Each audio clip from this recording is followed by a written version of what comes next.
Imagine you've modeled a bracelet, wristband, or any accessory for your character.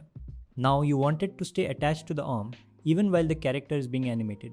That's exactly what the Wrap Deformer is designed for. In today's Maya Deformer series, episode 9, I'll show you how to create a Wrap Deformer, explain its important settings, and also compare it with a parent constraint, so you know when to use each one. Let's get started.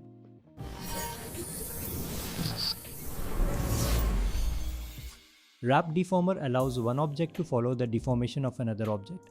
Instead of following a controller or transform, it follows the actual mesh as it bends and deforms. That's why it's commonly used for accessories, clothing, muscles, and many production workflows. Let's create one. First, select the object that you want to deform. In my case, that's the bracelet. Now hold Shift and select the arm, then go to Deform, then click on Wrap Deformer.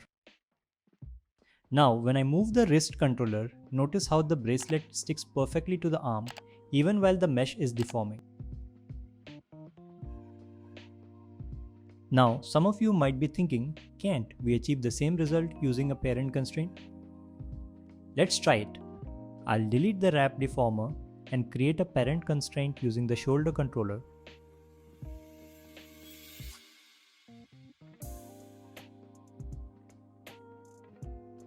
If I rotate the shoulder, it looks perfectly fine, but now watch what happens when I move the wrist. The arm bends because of skin deformation, but the bracelet only follows the controller. As a result, it starts separating from the arm. Now let's switch back to the Wrap Deformer.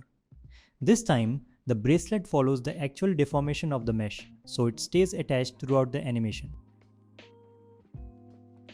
That's the biggest difference between a parent constraint and a Wrap Deformer. A parent constraint follows a transform, a Wrap Deformer follows the mesh itself. Let's understand the important attributes of Wrap Deformer now.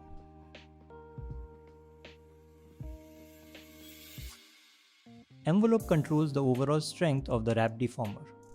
A value of 1 means the deformer is fully active. As you reduce it towards 0, the bracelet gradually returns to its original position.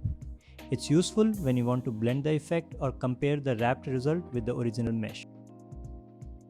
Next is weight threshold. This controls how much of the surrounding geometry influences the wrapped object. Lower values allow more influence, while higher values limit it to nearby areas. In most cases, the default setting works perfectly fine. Max distance controls how far Maya searches for the driver mesh. If parts of your object aren't following correctly, increasing this value can help include more of the surrounding geometry. When auto weight threshold is enabled, Maya automatically calculates the best weight threshold value. For most simple setups, you can leave this turned on. Exclusive bind limits each point on the object to a single influence. Turning it off usually creates smoother and more natural deformations, which is ideal for most accessories.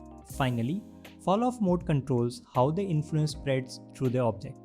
The default volume mode works well in most situations, but depending on your model, you can experiment with different modes to achieve better deformation. Wrap Deformer is useful for much more than just bracelets. You can use it for bracelets, watches, wristbands, sleeves, gloves, belts, armor pieces, clothing, facial accessories. Basically, whenever an object needs to stay attached to a deforming mesh instead of just following a controller, Wrap Deformer is a great solution. And that's how the Wrap Deformer works in Maya. It's an incredibly useful deformer whenever accessories need to stay attached to a deforming character.